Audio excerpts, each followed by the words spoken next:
Bom, boa noite a todos e todas. Acho que eu não preciso dizer para vocês da alegria de estarmos aqui hoje, nesse dia que certamente é um dia de celebração, para dizer, né, que mulheres, previdência social, equivalência e crítica à forma jurídica, o livro da autora que está aqui conosco, Deise Lília Martins, ganha o mundo. E nós ganhamos uma contribuição à radicalidade teórica e à transformação política. Estou na tarefa dupla de apresentar essa mesa e também de poder ter o privilégio de comentar a obra. Então, inicialmente, eu queria muito agradecer a presença dos familiares, dos amigos, dos companheiros, dos camaradas de luta, e dizer que acho que vocês sabem, a Deise, ela reside em cada um de nós, e acho que isso que nos torna sempre maiores do que podíamos ser, né? E especialmente para nós aqui hoje, a Deise, ela representa tanto a corporeidade do nosso coletivo e do nosso grupo de pesquisa, que há muito tempo não estávamos reunidos, eu, Flávio e Marcos, numa mesa. Fazia muito tempo que isso não acontecia. E estamos aqui hoje, né? Porque a Deise é maior que nós e consegue, assim, nos trazer para esse momento de união. E estava brincando mais cedo que também isso traz uma preocupação importante, porque estamos aqui nós quatro, eu, Marcos, Deise e Flávio. Então, se caiu uma bomba aqui nesse auditório, acabou a crítica marxista da Previdência Social, né? Tem esse problema. Mas vamos confiar nas instituições, não é isso? E acreditar que nenhum ato extremo de violência vai nos atingir. Bom, dito isso, vou começar apresentando um pouco, né? Dando talvez a minha visão desse processo que resulta agora nessa publicação. Preciso dizer que apresentar o livro da Deise talvez foi uma das tarefas mais gostosas que eu já tive academicamente, e é um dos textos que eu mais sinto felicidade e orgulho de ter escrito. Então, adaptei um pouco essa apresentação para hoje, e é isso que eu vou dividir e compartilhar com vocês. Bom, inspirado no Mayakovsky, o Caetano afirmou em verso que gente é para brilhar, não para morrer de fome. E, de certa forma, a história desse livro e da sua autora são um tributo ao brilho das gentes que, coletivamente, em suas ancestralidades e vivências, e por meio das suas lutas, brilham reluzentes em espaços e contextos que jamais foram arquitetados para tanto, ofuscando a sombra da morte em suas diversas formas, que está sempre à espreita nessa terra Brasil. Gente é um lugar. Por isso, se o capitalismo fosse um modo de produção minimamente centrado na vida dos homens e das mulheres, hoje seria um dia de parar as máquinas e de celebrar, de fazer festa como só nós brasileiros somos capazes de vivenciar. Porque esse livro da Deise ganhou o mundo e agora pode ser lido, debatido, criticado e esgarçado no limite, contribuindo para o horizonte revolucionário da classe trabalhadora. Gente, é muito bom. Em Mulheres e Previdência Social, Equivalência e Crítica à Forma Jurídica, Deise enfrenta o desafio de contribuir para a crítica marxista do direito desde a perspectiva de gênero, e isso certamente não é pouca coisa. Para tanto, ela parte de uma pergunta bastante importante, bastante central. Como opera o caráter social e protetivo no direito previdenciário, especialmente em relação às mulheres?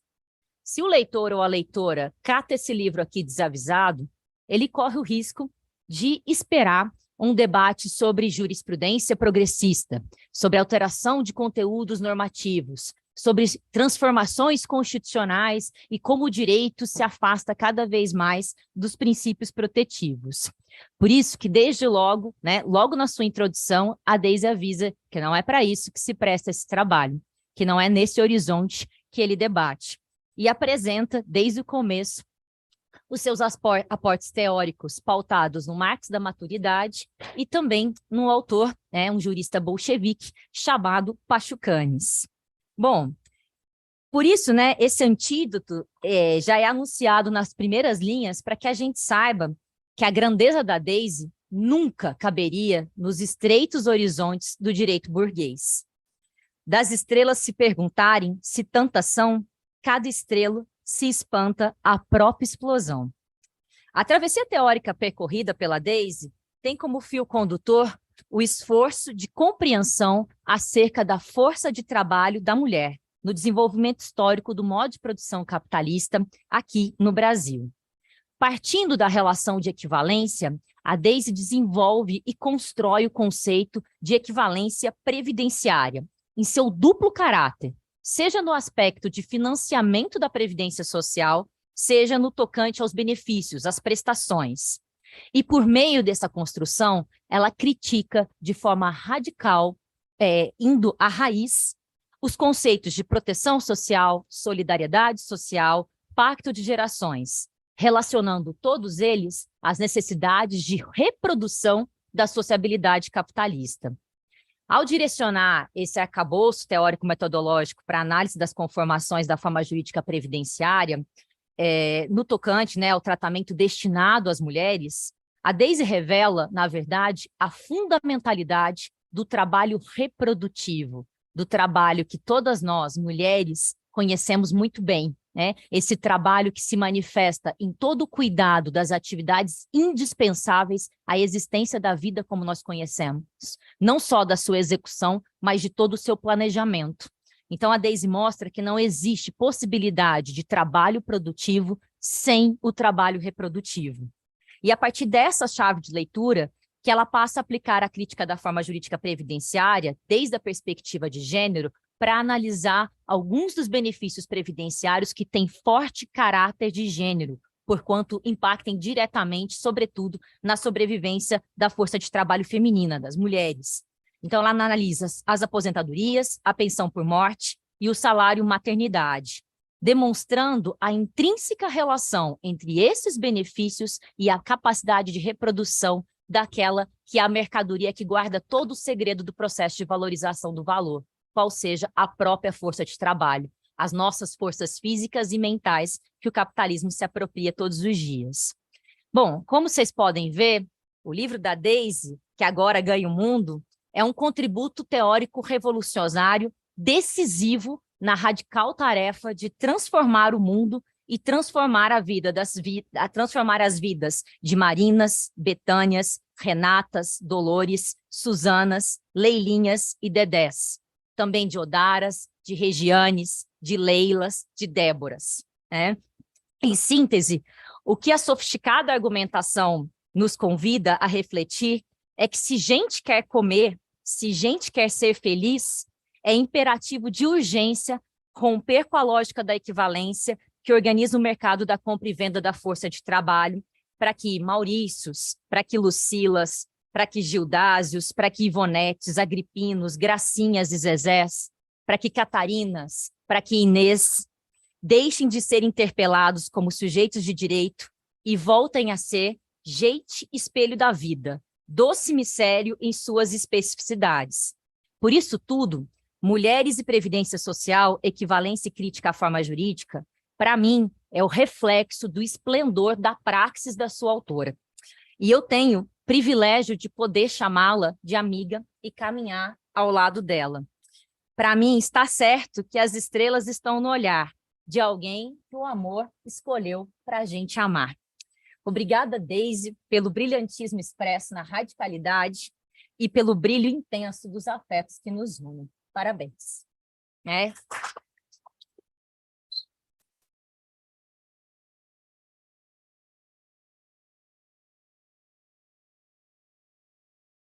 Bom, aí agora eu tenho que fazer a tarefa, ainda bem que eu vou passar a palavra, né? Enfim, a gente não tinha previsto isso, quer dizer, tinha previsto, mas a gente sempre acha que vai dar conta de engolir a lágrima, né? Porque a gente está treinado para isso.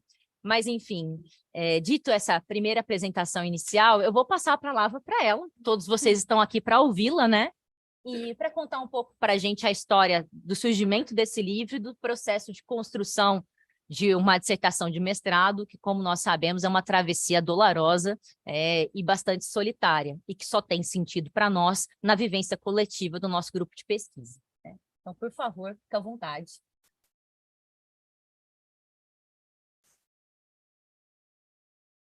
Será que tá bom aqui? Vocês estão ouvindo, né?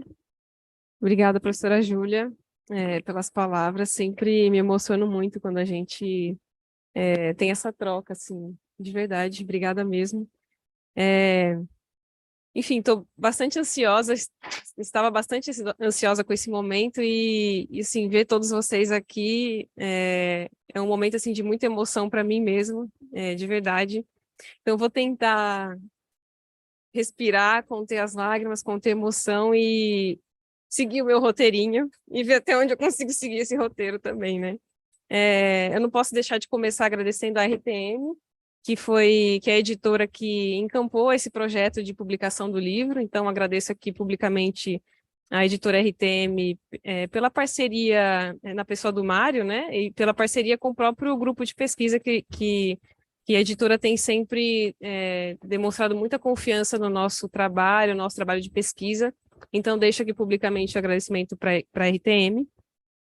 E começar também agradecendo as pessoas que estão na mesa comigo e que toparam esse momento, estar comigo nesse momento importante para mim. Então, começo agradecendo a professora Júlia, né? Vocês veem como ela é uma pessoa intensa e forte, como ela nos cativa todos os dias, a cada aula, a cada exposição, a cada fala.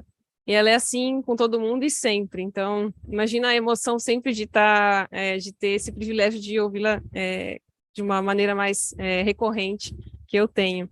E eu agradeço por ter aberto esse caminho para a crítica marxista da forma jurídica previdenciária, porque é um campo de pesquisa em que não se tinha produção teórica sobre, né, nessa perspectiva da radicalidade da crítica marxista, e a professora Júlia vem abrir esse caminho, estudando a crítica marxista do direito previdenciário, desvendando a forma jurídica previdenciária e viabilizou com que essa pesquisa minha da dissertação de mestrado, que se tornou esse livro hoje que eu apresento para vocês, se tornasse possível, né?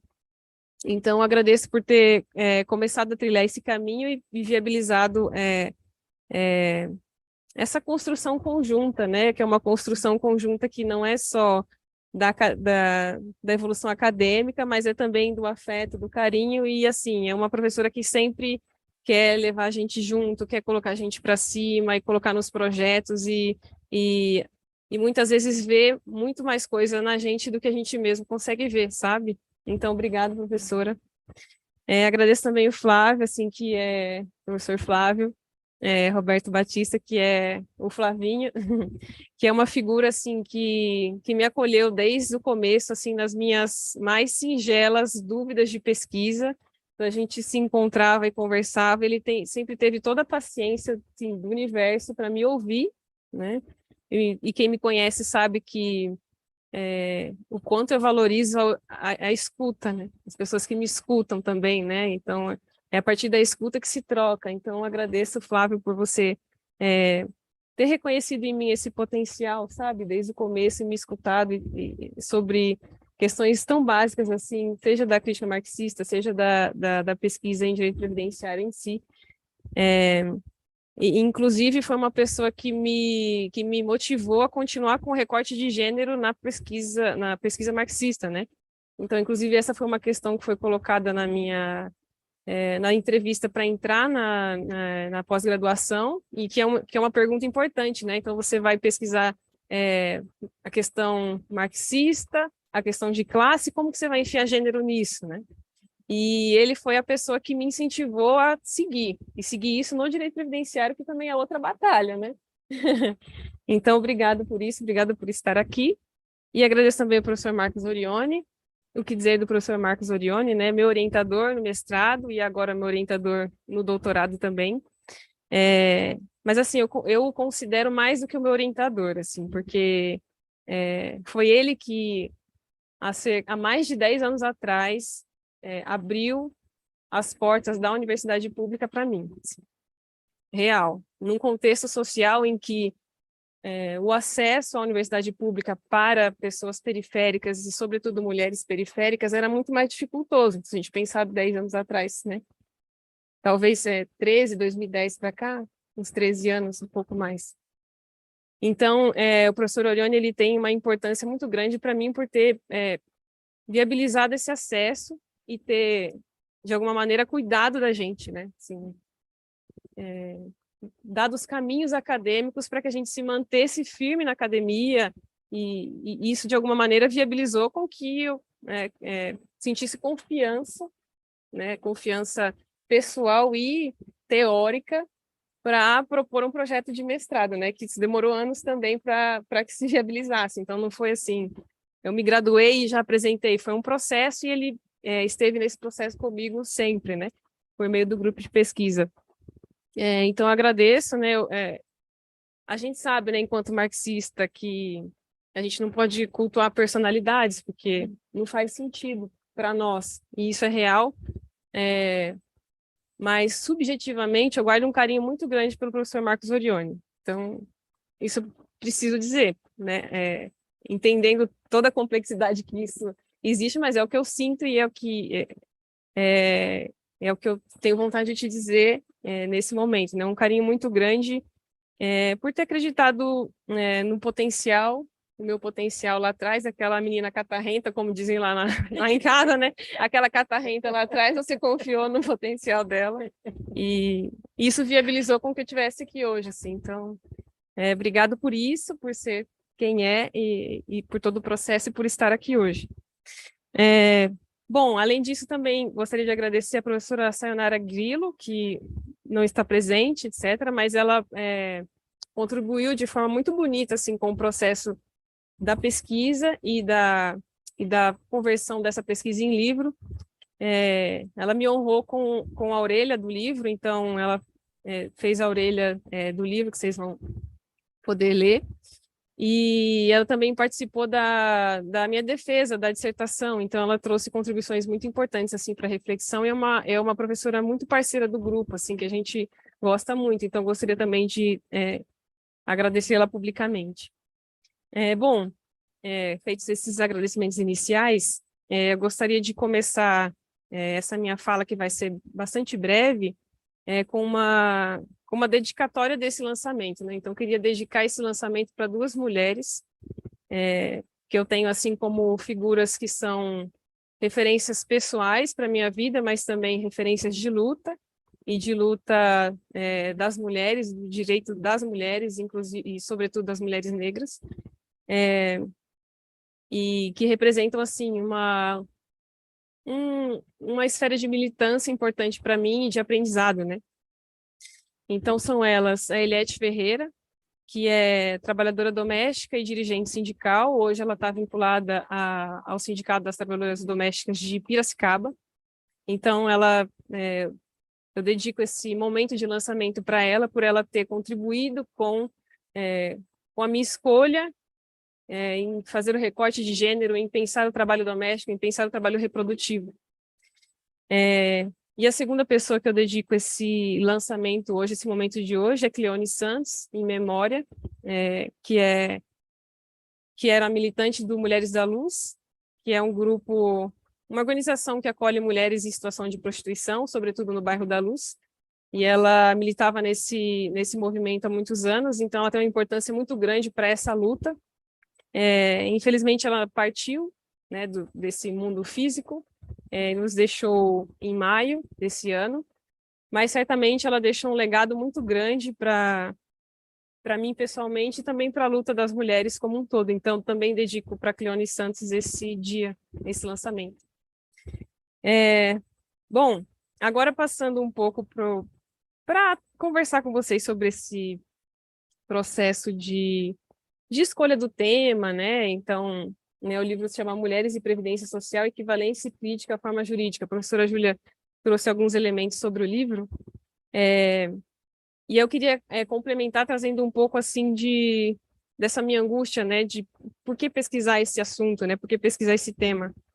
E aí eu, refletindo para conversar com vocês hoje, eu fiquei pensando que essa temática ela tem muito a ver com a minha materialidade mesmo. Seja materialidade de trabalho, né? Porque o trabalho acaba constituindo a nossa sociabilidade nesse modelo de sociedade. Então, o meu trabalho, e também a minha condição de gênero, né, que acaba impulsionando a necessidade de refletir sobre alguns assuntos com o recorte de gênero. E aí a ideia que sempre me moveu, assim, né, em relação à pesquisa em si, é aquela conhecida do Marx, né, que ele vai dizer algo mais ou menos assim, de que adiantaria a interpretação do mundo sem a perspectiva de transformá-lo?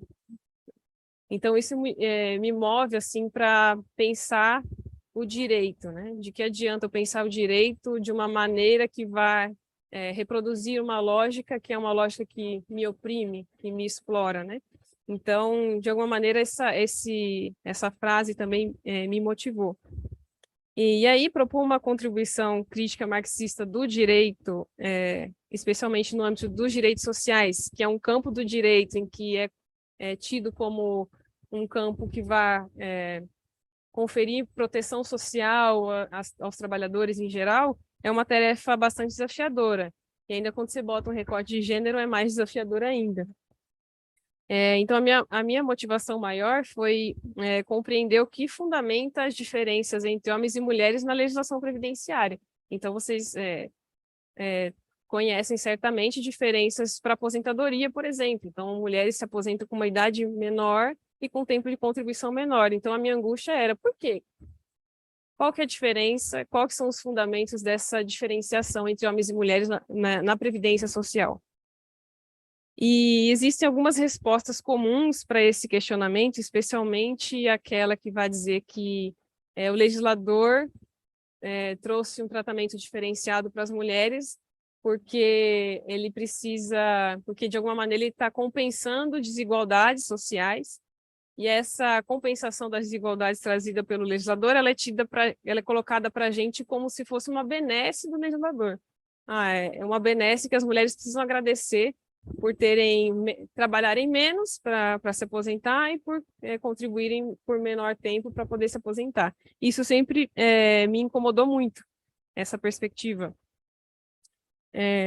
Me parecia sempre muito incompleta e foi instigando essa minha necessidade de avançar na pesquisa, de modo mais profundo. E do meu ponto de vista, que também é o ponto de vista do grupo de pesquisa, que é o DHCTEM, né, Direitos Humanos, Centralidade de Trabalho e Marxismo, a maneira de se compreender os fenômenos em sua raiz, na sua radicalidade, ou seja, em sua essência, sobretudo compreender o que está ocultado por trás de toda a literatura jurídica, só se dá a partir da crítica da forma jurídica. E aí foi essa aposta que nós fizemos para responder todos esses questionamentos que me permeavam, né? E por que isso, né? Porque se a forma jurídica, né, ou seja, se o direito, tal como nós o conhecemos, ele nasce para dar suporte à própria forma mercadoria, ou seja, para dar suporte à manutenção do modo de produção capitalista, na medida em que ele viabiliza a compra e venda da força de trabalho, a compreensão da essência que está ocultada por essa aparência, essa roupagem do modo de produção capitalista, ela precisa ter um olhar crítico. Então, a compreensão sobre o que está ocultado pela forma jurídica, pelo direito, precisa ter uma perspectiva crítica sobre o capitalismo e sobre o direito, senão a gente não consegue desvendar e responder essas questões que nos circundam, né? Então é dessa forma que a gente enxerga a própria produção científica mesmo. E aí, utilizando esses aportes teóricos que a professora Júlia já colocou, principalmente o Evgeny Pachucanes.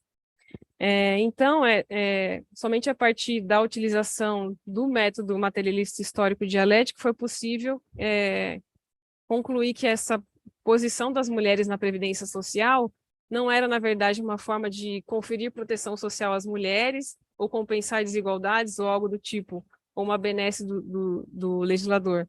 Mas, na verdade, quando se coloca a lupa de um olhar crítico, na perspectiva da crítica da forma jurídica, ou seja, a crítica marxista do direito, vai se entender que essa diferenciação está relacionada com fatores objetivos sobre a forma de exploração do trabalho das mulheres no modo de produção capitalista. É isso. E aí, o que eu vou identificar nesse texto é que existe uma normalidade da equivalência previdenciária que vai comportar essas diferenças etárias a partir de como a força de trabalho feminina ela é desgastada de uma forma específica no modo de produção capitalista. Então, é como assim, a forma jurídica traz essa diferenciação, mas porque é possível, porque ela comporta, e não porque é uma benesse do legislador, ou porque se está compensando alguma desigualdade social, enfim, porque a forma jurídica não está preocupada com isso. Sobre o texto, foi isso assim que eu separei para conversar com vocês, trazer um pouquinho, o restante vocês comprem o livro e vejam. Tô brincando. Maravilhoso. Já dei muito spoiler, né? Não conto o livro inteiro e vocês vão sair daqui de mãos vazias, e eu não quero. Tem que circular, gente. Bom, mas eu queria também falar um pouco sobre a capa, que eu acho legal, né, de trazer. Obrigada, professora. Essa capa, e aí para fechar essa parte sobre o processo, eu trouxe uma obra do Portinari que chama Mulher Chorando. E aí,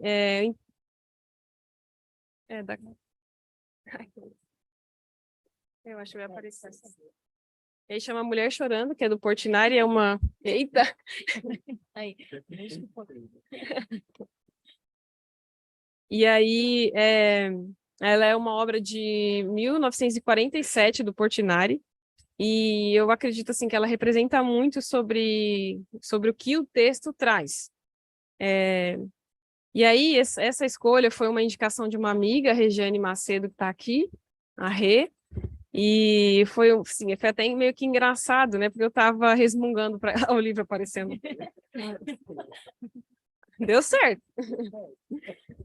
E aí foi uma situação engraçada, porque eu estava resmungando para ela, que imagem que eu coloco, eu não boto imagem, eu boto e tal. E quem conhece a Regiane sabe que ela é muito paciente. Muito. Sim, estou sendo irônica, né? Se eu não conseguisse ser muito. E aí, o engraçado é que eu fiquei resmungando para ela, o que eu coloco e tal, estou pensando, não sei o quê. Aí ela pegou e me mandou um print me mandou uma foto da obra do Portinari, Mulher Chorando, e me disse assim, mete logo um Portinari, minha filha. E ela fala assim, não é? Ela fala assim. E aí eu falei, não, do jeito que ela falou, eu vou colocar agora, né? E aí deu super certo, porque casou bem, assim, com o que eu queria representar no livro. Então, agradeço a Rê pela indicação e pela sinceridade, pela imposição, tô brincando. E aí, uma outra coisa sobre a capa, que eu passei um pouco de tempo, mas... É um lançamento seu, amigo. E aí, só falando um pouco mais sobre a capa, que é uma coisa legal de partilhar com vocês, é que quando eu mostrei para minha mãe, que é a Inês, que está aí, a primeira vez o livro, né, ela ficou maravilhada, tudo aquilo e tal, e ela ficou assim, alguns segundos olhando para a capa, né, que era ainda no computador, então ela sentou na minha cadeira, ficou olhando para a capa, se refletindo sobre aquela imagem que ela estava vendo, né, e aí, depois de alguns segundos, ela disse assim, nossa, filha, é uma mulher que ela está triste e, ao mesmo tempo, tentando se manter de pé na vida, né? Diante das amarguras da vida. Ela disse algo nesse sentido, né? E eu achei, assim, perfeito, porque era isso mesmo que eu queria mostrar com a capa. É uma mulher que está triste, chorando, mas, ao mesmo tempo, está com o olho aberto, esperta, porque a vida continua, né? Então, ela precisa seguir. E aí eu falei, nossa, mãe, uau! Obrigada. Então, agradeço também publicamente a minha mãe pela sensibilidade no olhar de fazer essa leitura, que eu nem tinha falado nada para ela sobre... Ela não, assim, não leu o livro ainda, né? Ela, não, assim, ela leu o título e viu a capa. Ela conseguiu me dizer essas palavras e traduzir o que eu queria, de fato, entregar com essa capa, né? Então, obrigada, mãe, por isso. Bom, e agora, finalizando, indo já para o final, eu gostaria de finalizar essa minha fala ressaltando que esse livro só se tornou possível porque eu não ando só. É isso. Eu não ando só e é de verdade. Isso aqui é resultado de um projeto coletivo, especialmente desenvolvido no âmbito do grupo de pesquisa, o DHC tem, que eu já comentei com vocês. E o processo de orientação, ele envolve muitas contribuições de todos do grupo, né? A cada reunião, a cada reflexão, a cada pensamento, a cada cafezinho, a cada bolinho com cafezinho. Tudo isso vai consolidando, né, a pesquisa e dando corpo para ela. Então, não teria sido possível sem a contribuição dos membros do grupo e sem a gente se ter como um grupo, como algo coeso, com uma linha de pesquisa específica, que é o que a gente tenta sempre trazer para o público, né? E nas nossas pesquisas. E sem contar também que eu não ando só, não só em relação ao grupo de pesquisa, mas também em relação à família, aos amigos, aos espaços de luta, ao Projeto Raiz, especialmente, que é a minha morada de luta, o Projeto Raiz. Então, quando eu digo que eu não ando só, é de verdade mesmo. Então, esse processo ele está relacionado não só com a produção objetivamente de se descrever, etc., mas também com tudo que envolve um fortalecimento a partir do afeto, a partir de estar ombro a ombro com pessoas que acreditam em você, acreditam no seu projeto de vida e de transformação da sociedade. Então, é isso, a pesquisa ela não é feita sozinha. Assim. Quem acredita nisso assim, está redondamente enganado.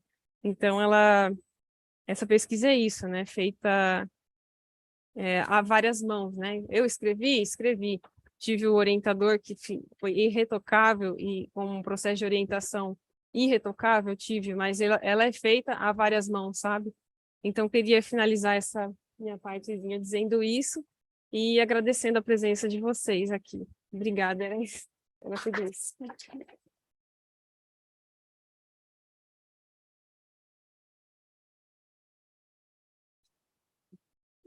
Bom. Será que travou? Eita. Será que pausou aqui? Vamos ver. Acho que talvez aqui, ó. Será que já não tá? Aí. Pronto. É a força aqui do coletivo mesmo. Até parou a gravação, né? É coletivo de fato. Bom, e aí, quando a gente passar para os anais da história, para o bem ou para o mal, né? Quando a revolução acontecer ou quando a gente for perseguido, né? O nome da Regiane vai estar lá como aquela que fundou a Escola Portinari de Direito Previdenciário. Porque é isso, o livro que eu publiquei da tese tem um Portinari. Aí a Deise vem e publica também um livro com um Portinari, né? Então, um agradecimento especial à Fundação Portinari, que tem suportado as nossas publicações, né? E a Regiane por ter criado aí a Escola do Direito, a Escola Portinari de Crítica Marxista à Previdência Social. Bom, dito isso, eu vou passar a palavra para o Flávio Roberto Batista, professor Flávio Roberto Batista, que é, antes de tudo, de novo, né? É um companheiro, é um camarada, é um irmão, é um amigo que eu, Deise e todos nós do DHCT carregamos, e é alguém que semeia afetos e escuta por onde passa, né? Então, queria te ouvir um pouco sobre o livro da Deise, com o qual você tem contribuição certa e efetiva. Bom, gente, boa noite. Eu estou muito feliz de estar aqui, porque, no fim das contas, eu avaliei esse trabalho, né? 2 vezes. E, em geral, as pessoas não gostam, né, de quem avalia os trabalhos. E aí, quando a Deise me convidou para fazer a 4ª capa do livro, eu fiquei muito, muito tocado, muito feliz, né? Que, em geral, eu sou chamado para fazer apresentações, prefácios, essas coisas dos livros que vêm dos trabalhos que eu orientei, né? E que, coincidentemente, estão as 2 autoras dos 2 trabalhos que eu não orientei, que eu fiz alguma dessas, as 4ª capas, enfim. E eu queria, então, dar um depoimento aqui, na verdade, talvez não só sobre o livro em si, que é excelente e deve ser lido, então o depoimento sobre o livro ficaria redundante com a leitura que vocês vão fazer, mas muito sobre a Daisy, né? Porque a Daisy hoje ela é um elemento central, a alma do DHCT, né? Desse nosso grupo de pesquisa que a gente tem. E ela tem uma história nesse grupo que é muito bonita e muito peculiar, né? Esse grupo, ela falou bastante dele, então acho que é interessante também a gente trazer mais elementos sobre isso, né? Esse grupo, ele existe há 17 anos quase, né? Desde que eu era aluno de mestrado. E eu já sou professor aqui faz 10 anos. É muito tempo. Eu estava lá nele desde o começo como aluno, o professor Marcos era o coordenador, aí depois eu fiz mestrado, fiz doutorado, virei professor, comecei a dividir a coordenação com ele, e ele seguiu aí existindo. E nesse processo todo, a gente às vezes vê que muitas pessoas se aproximam desse grupo, né, com as mais variadas perspectivas, né? Então porque a gente começou muito marginal, né, muito escondido, em si mesmado, só nós mesmos, e foi crescendo, foi ganhando institucionalidade, foi ganhando corpo, foi ganhando produção, e as pessoas foram se aproximando dele. E às vezes a gente nota que muitas pessoas se aproximam desse grupo de uma maneira muito utilitária, né? E a Daisy é a mais completa antítese disso, né? E eu faço questão de trazer esse episódio, né, aqui, porque ela tinha vontade de estudar. E ela frequentava as reuniões e lia, estudava com a gente por anos a fio, sem nenhuma outra necessidade ou desejo que não fosse vontade dela de estudar. E, obviamente, que esse grupo ele é muito ligado com as nossas orientações de pós-graduação. E Marcos e eu, agora a Júlia, somos pessoas que prezamos muito pela lisura da coisa pública, né? Então a gente, obviamente, conversa entre a gente sobre os processos, sobre as coisas, mas a gente não pode falar certas coisas. Então a gente observa as pessoas e pensa, nessa pessoa daria uma boa orientando, mas a gente guarda para a gente, fala entre nós e tal. Então a gente ficava olhando e falando, nossa, mas a Daisy tinha que entrar no mestrado, né? E eu me lembro de ter tido um certo trabalho para convencer ela de que ela tinha que fazer isso. De falar, não, Daisy, vamos, você tem que ir, né? De tanto que ela tinha, de um lado, essa humildade que vocês conhecem, de outro, esse interesse genuíno pelo processo de conhecimento, né? Pelo estudo, pela vontade de crescer intelectualmente, e eu sempre achei isso lindo, assim, sabe? Esse desprendimento, nesse sentido, assim, mais bonito da coisa, assim. E eu fico muito feliz de ver, né, esse processo, porque eu, de fato, bem antes de você ter entrado, né, nesse processo, desde eu tinha certeza absoluta que você faria essas coisas maravilhosas que você faz hoje, né? A gente costuma dizer aqui, muitas vezes, que um trabalho de mestrado hoje, ele se tornou quase que um processo de formação de pesquisadores, né? Os cursos universitários, eles dão tão pouca atenção para a pesquisa que a pessoa chega, às vezes, na pós-graduação ainda muito crua, não tem pouquíssima noção de pesquisa e tal. E é duro, assim, às vezes, de notar como muitas pessoas que estão nesse processo, que não tem essa, né, estão precisando dessa formação, tem certeza absoluta que vão mudar o planeta com a sua pesquisa de mestrado. E a Daisy era o contrário, né? Assim, ela tinha toda a condição de fazer uma coisa e basta ler isso aqui para a gente saber que se a Daisy apresenta isso aqui como uma tese de doutorado, ela seria aprovada, porque isso aqui tem uma contribuição, isso aqui avança num campo que sempre foi um deserto teórico, que a Daisy vai lá e desbrava, e porque ela já tinha completado esse processo espontaneamente antes, e ainda assim ela relutava, né, por ser essa pessoa que a gente conhece, essa pessoa que mantém o pé no chão, né, faz coisas grandiosas, mas ela está aqui, né. Então, eu e o Marcos, às vezes a gente conversa, né, brincando sobre os orientandos que invejam, tá? Eu invejo a Daisy. Se eu pudesse roubar alguém do Marcos, certamente, né, seria ela. Mas para falar um pouco, né, então, continuar falando um pouco sobre o livro, né, quando eu comecei a estudar direito previdenciário, e lá se vão esses quase 20 anos aí, eu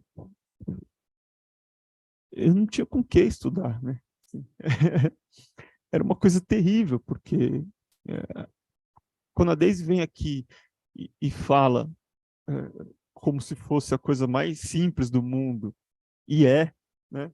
Eu quero entender por quê. É incrível a gente perceber que fazer essa pergunta e responder essa pergunta exige alguém da estatura intelectual da Daisy, porque até então isso era uma coisa que simplesmente não existia, né? Isso não é nenhum exagero. O campo do direito previdenciário, ele sempre se desenvolveu em torno da mais rasteira instrumentalização do trabalho advocatício. E essa vertente ainda frutifica muito até hoje, né? Tratada como se ciência fosse, né? Então, não acreditem nessa simplicidade de não, eu queria saber por quê, porque esse eu queria saber por quê é uma coisa muito grandiosa, porque isso exige romper com toda uma estrutura que tenta colocar uma outra coisa como se fosse a ciência do direito previdenciário, certo? Então, nós estamos aqui na presença das duas pessoas que inauguram a ciência do direito previdenciário, né? Júlia e Daisy. E a Júlia, com o livro dela, lança as bases teóricas disso, e aí o que eu acho que talvez seja um dos grandes méritos aqui do livro da Daisy, né? Que é a competência dela em relacionar isso com a concretude da situação da mulher perante o direito previdenciário, né? Porque, veja, quando ela fala de equivalência previdenciária e crítica à forma jurídica, ela poderia fazer, né, continuar o trabalho que a Júlia fez e fazer um modelo teórico sobre o que é a equivalência na perspectiva de gênero, e já seria uma grande contribuição, né? Não se enganem, já seria uma grande contribuição. Ela faz isso na primeira parte, né, na primeira metade do livro. Mas aí ela ainda consegue pegar essa elaboração que ela tem e mostrar na vida, né, no concreto, onde que isso está aqui, ó, na previdência que a gente lida aqui no dia a dia, no instituto tal e qual, que é uma coisa que eu, estudando isso há quase 20 anos, trabalhando com isso profissionalmente há quase 20 anos, não vi. Né? Então, assim, Daisy, parabéns pelo lançamento, pelo livro, por ser quem você é. Eu estou muito feliz de estar aqui. Obrigado por me fazer participar desse momento. E espero poder continuar acompanhando as suas realizações, porque eu tenho certeza que você ainda vai contribuir muito mais para o nosso campo, e eu ainda vou poder te ver brilhar muito ainda. E espero estar do seu lado sempre nesse processo. Obrigado.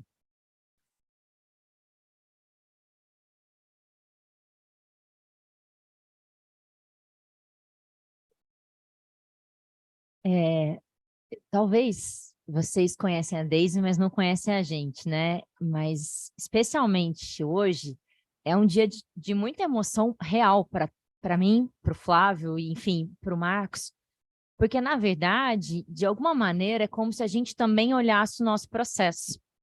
A gente revisita a nossa história a partir da história da Daisy. O Flávio, ele é também, tal como a Daisy, uma pessoa extremamente humilde, a humildade dele é do tamanho da estatura intelectual dele, tal como a Daisy. Então, ele não vai contar para vocês que, para que eu e Daisy pudéssemos fundar a Escola Portinari de Crítica à Previdência Social, existe um livro que permitiu isso, que é a tese de doutorado do Flávio, né? Que é a crítica à tecnologia dos direitos sociais. Então, é a partir da tese de doutorado dele que a gente ousa se aprofundar na temática da Previdência.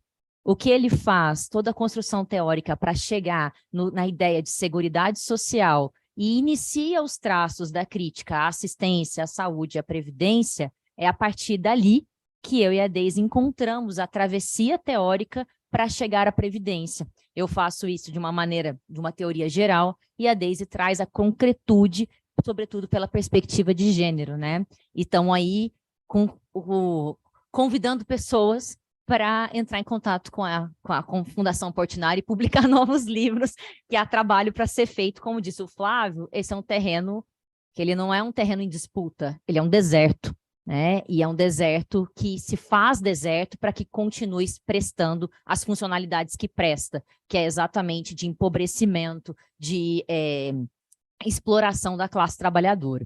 Bom, dito isso, Flávio também não é cria de chocadeira. Isso é importante. A Daisy pontuou muito bem, nós somos marxistas que sempre estamos na perspectiva do coletivo, mas nós também fazemos o trabalho real de reconhecer os afetos e nomear quem foi que trilhou as travessias e quem foi que possibilitou que nós nos fizéssemos quem somos. Ninguém nasce marxista, isso é bem importante. E formar um marxista é um processo de anos. O exercício didático-pedagógico de pegar alguém que foi educado na tradição jurista, que está, muitas vezes, imbuído do protagonismo do jurista na luta de classes, e retirar dele toda a ilusão do humanismo teórico e fazer com que ele se funde numa radicalidade, se desfaça de todo o ego e traduza isso em potência de radicalidade teórica, é um processo da vida do Marcos, né? Então, na verdade, Flávio, eu e agora Daisy, somos gerações de filhos orientandos, de filhas orientandas do Marcos. Então, esse lançamento só podia terminar com uma fala dele, né? Acho que é isso. Nós estamos na terceira geração de filhos orientandos do Marcos na construção dessa perspectiva da crítica às formas sociais centradas no direito da Seguridade Social, especificamente da Previdência. Então, por favor, querido professor, para sempre professor.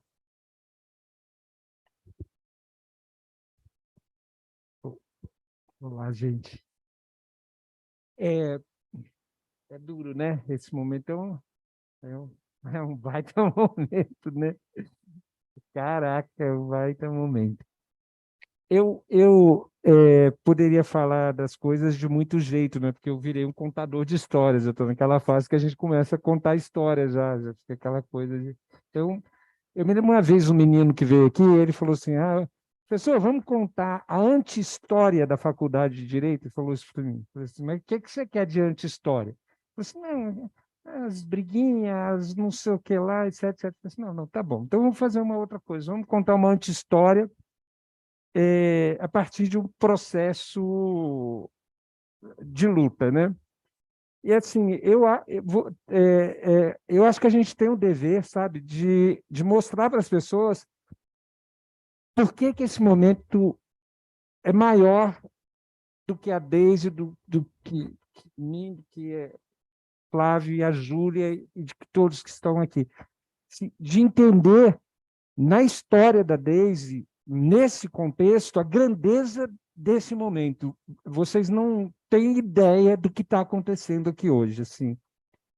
Porque, para isso, vocês teriam que ter vivido coisas que a gente viveu aqui, que são coisas dantescas nesse espaço.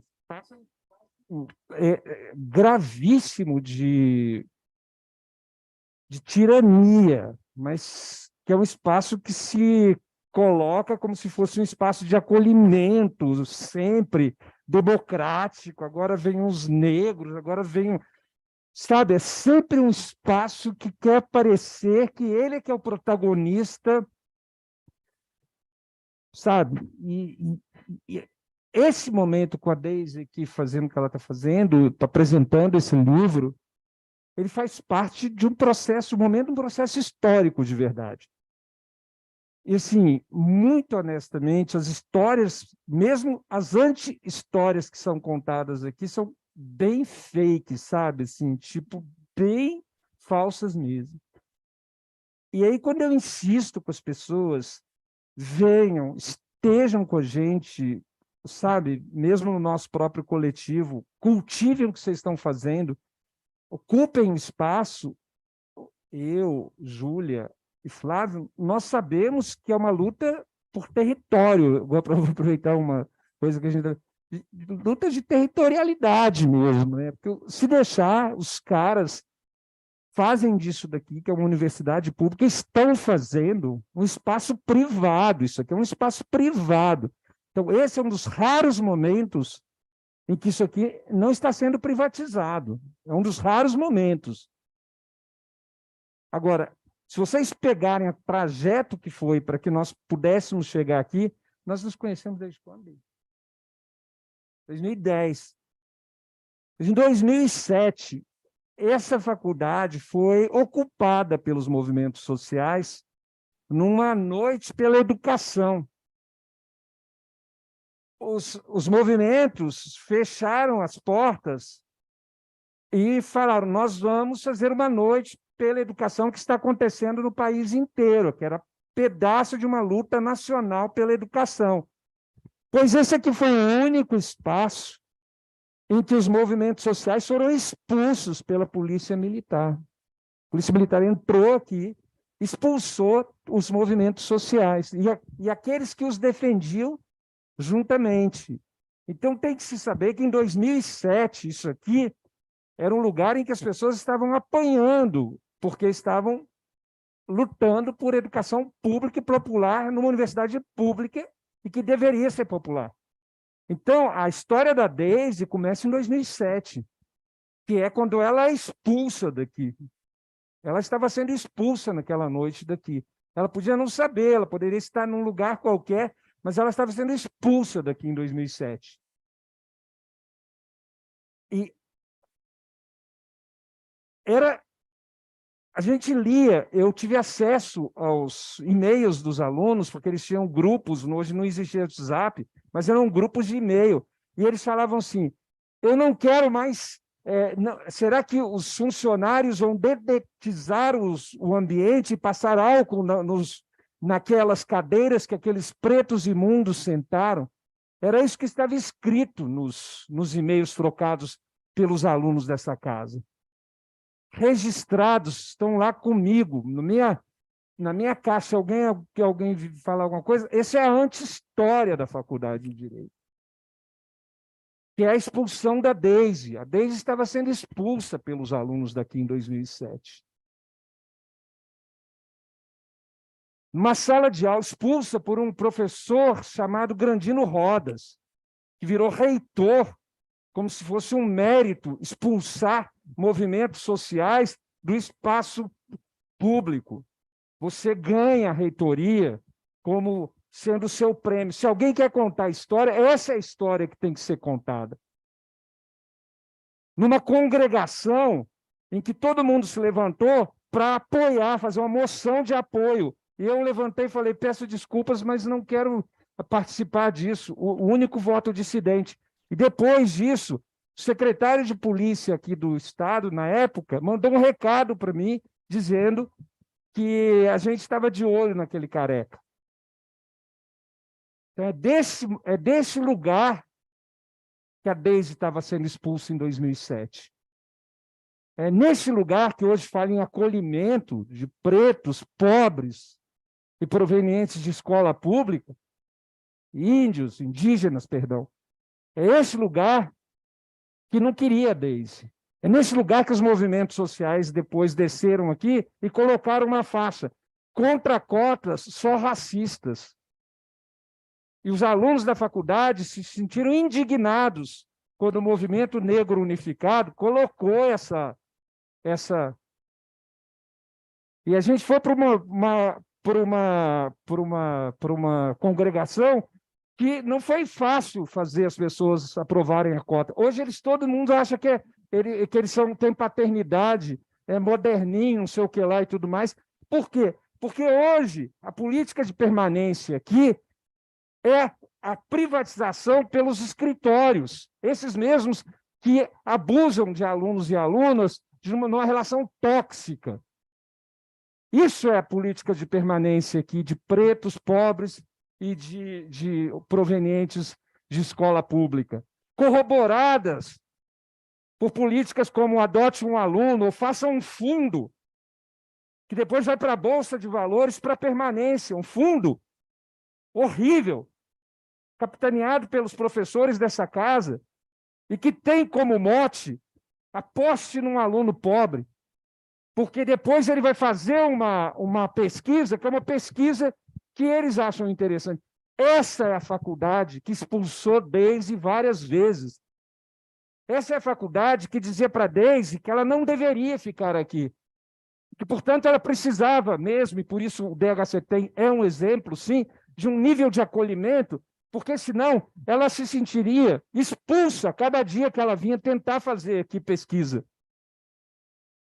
E ela só não foi expulsa porque ela foi acolhida por Flávios, Regianes, né? Odaras, porque ela estava sendo expulsa todo dia dessa faculdade. Isso é mais importante do que a gente. Não existe o acolhimento que eles querem dar. O acolhimento que eles querem dar é transformar pessoas pretas no que eles acham que deve ser o preto bem-sucedido com a cara deles.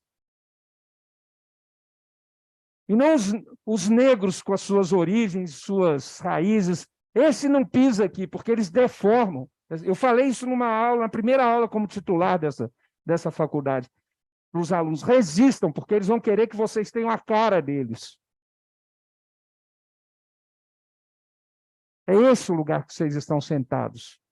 Esse auditório aqui era um auditório de um tributarista famoso, gente rica. E que isso daqui que está acontecendo aqui contraria o nome desse sujeito que está aqui. Então, isso é um ato de resistência. E não pode os nossos alunos e alunas não estarem presentes, porque eles não querem que nós estejamos presentes aqui. Eles falam que querem, eles fingem que querem. Eles se dizem múltiplos, diversos, essas porra toda, que eu já nem guardo mais o nome dessa porra toda. Mas se eles pudessem, eles expulsavam a gente, vomitavam a gente.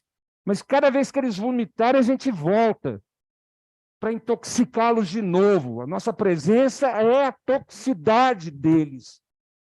Eu estarei aqui, Deise estará aqui, Flávio estará aqui, Júlia estará aqui, intoxicando a mesa deles. É assim que a gente é. É assim que é o livro da Deise. Assim que é a Deise. A Deise é a flor tóxica desse lugar. A flor linda, maravilhosa, mas que intoxica esse lugar. E vocês têm que entender isso. A importância histórica de nós estarmos aqui. Esse mesmo espaço que um dia um Almir Pazianotto levantou e começou a recontar a história da classe trabalhadora. Eu trouxe a minha turma toda, sentei aqui. Quando ele começou a recontar, nós levantamos e fomos embora. Foi o nosso protesto, assim, só para fazer horinha, sabe? Não horinha, porque o cara vem aqui e reconta a história da classe trabalhadora. Então, vocês têm que entender. Essa gente não presta. Essa gente não presta. Gravado, registrado, posto, publicado. Como tem que ser. Essa gente não presta. E isso daqui é um ato tóxico para essa gente. Vamos envenenar esse povo, vamos matar esse povo na própria mesa. E livro de Deise é isso.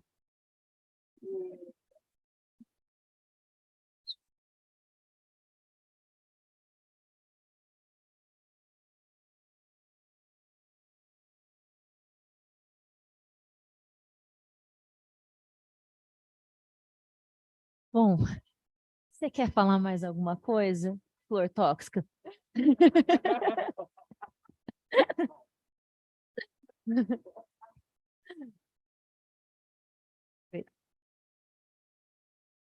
Queria só agradecer mesmo, aproveitar esses minutinhos finais para agradecer as falas, né, de vocês. Eu fico bastante emocionada mesmo, mas eu falei, ó, tá gravando, hoje eu não vou chorar. Eu sou pisciana, mas eu não vou chorar. Mas agradecer muito mesmo cada um, Flávio, Júlia, professor Orione também. Enfim, por vocês falarem coisas bonitas sobre mim.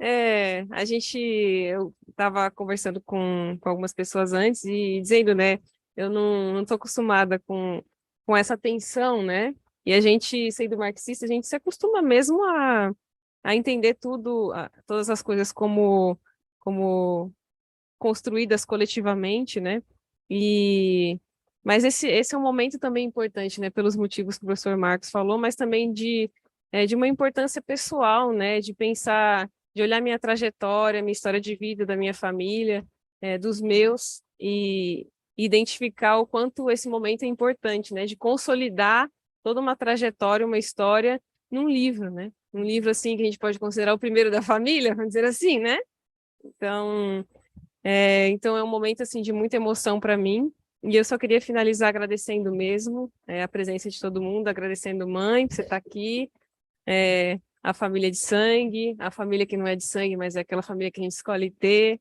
né, ao Projeto Raiz por estar aqui, obrigada, né, sempre presente, e compondo também todo o meu processo de formação e transformação, assim como o DHC tem.